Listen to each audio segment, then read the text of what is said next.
Hi guys, welcome back to the channel, and in this video we are detailing the life, history, pedigree of Snake Man's grand champion Pedro, so get your popcorn popped, grab a beer, kick back, and enjoy the video.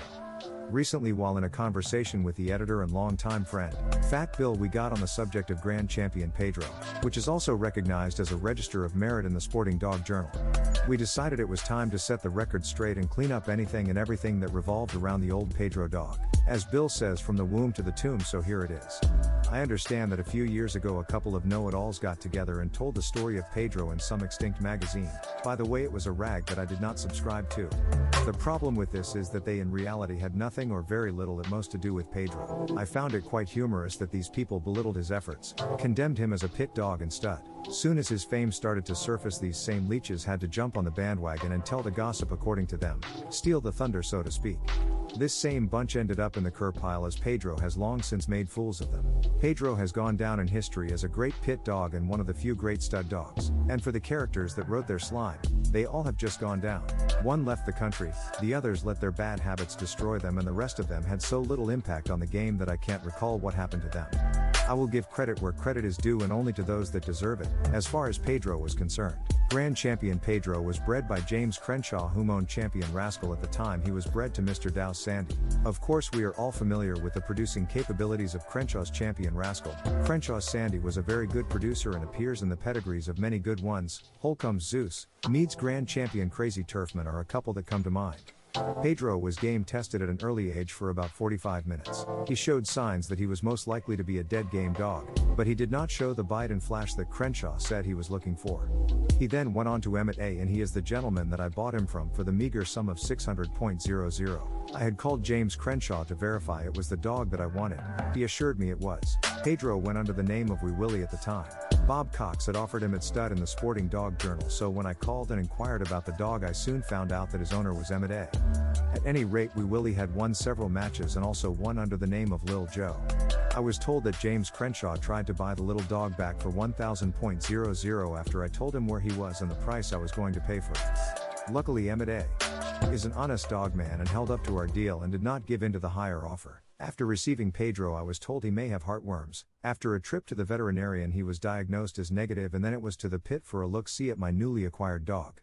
I saw plenty of raw talent, but schooling, proper feeding and conditioning were all in order. The truth is he was in pretty bad shape when I first got him, but I soon corrected this and he responded very well. Pedro's first match of record toward his grand championship was into the Alabama boys at 35 pounds. The time only took 37 minutes. Pedro showed me that he could bite and he had learned his lessons well as he totaled their dog. Number 2 was Texas Cupid at 35.5 pounds, and was one of Pedro's toughest contests. It went 2 hours and 47 minutes and both dogs actually scratched until Cupid expired as he attempted to scratch. Pedro showed me this time that a dog would have to kill him to stop him, so the decision was made to go for that coveted championship. His third match came only 2 months later. Some thought I was crazy after coming off such a hard battle, but he had healed well, not taking away from his next opponent, who I had seen go before. I knew Pedro could whip him. They made the challenge, so on we went. Tar Heels Buck, a Carolina bred dog, was no threat as Pedro put him away in 47 minutes. For all practical purposes it was over by 10 minutes. After this match I was so proud that Pedro had won his championship. My longtime friend Artie Nance came over to me and tried to rain on my parade. He said, "Snakeman, I would not be happy with that Pedro dog. I think he is a piece of shit and I believe that my Ben dog would beat him in 20 minutes. I was so pissed off I found myself making a contract for the next month. Champion Pedro was being called to do the impossible, as I had more dogs at that time than I did brains, but I knew that Pedro would take it to the limit. About 6 weeks later Artie Nance showed up with his prized Ben. He was a 2-time winner that had blown away his competitive weight of 35 pounds. To start off, the first 10 minutes looked as if Ben would whip Pedro for sure, but after that it was all downhill. Champion Pedro took a skin hold on the lip and just lay there and hung on until about the 30-minute mark. Pedro comes to the top and kicks ass. After the 50-minute mark, Ben is trying to find an exit, but Champion Pedro blocks the door. Ben starts to holler and Nance picks up at 52 minutes. This fight was better for the checkbook than all the others combined. I had come to the decision of retiring Champion Pedro after this contest, as I finally realized what I had. One of those dogs that only come around once. I would only show him again if the purse was right and preferably a champion. I collected forfeits with Pedro from Super Nat, C.H. Chino, Turlingtons, Dipstick, R. Sorrells, and W. Spencer, as none of them wanted any part of a dog they would have to kill to beat. So I had champion Pedro retired until Artie Nance came to me wanting a chance to get his money back. I decided that the stakes were worth it. It was 1 year to the month that we went into Artie Nance's Sarge dog, a 6-year-old dog that had won 8 matches, bred from Ed Crenshaw. I was told later that Mr. Nance had bought this dog specifically to beat Pedro and to win his money back. In the same stroke he wanted to shut the old snakeman up about this dog. They almost did it, but I had championed Pedro in the best shape of his life. Sarge was a real smooth fighter. He paced himself and was effective with his mouth. The first hour was a wrestling match. The second hour was a war. Around 1 hour and 45-minute mark Pedro got his second wind and blew Sarge away by burying himself in his opponent's chest. This win was a great one and made champion Pedro a bona fide grand champion. Altogether grand champion Pedro won 9 contract contests and 11 overall. He was a great pit dog in all respects and truly a living dead game dog. His breeding career since has outshined any of his show endeavors. He has produced many champions and many dogs that have produced top pit dogs for generations on down the line. Grand Champion Pedro ROM produced Champion Rush, Champion Merit, Champion Pedro Jr., Champion Beak, Grand Champion Madge and produced 3 aces for Jesse Rods.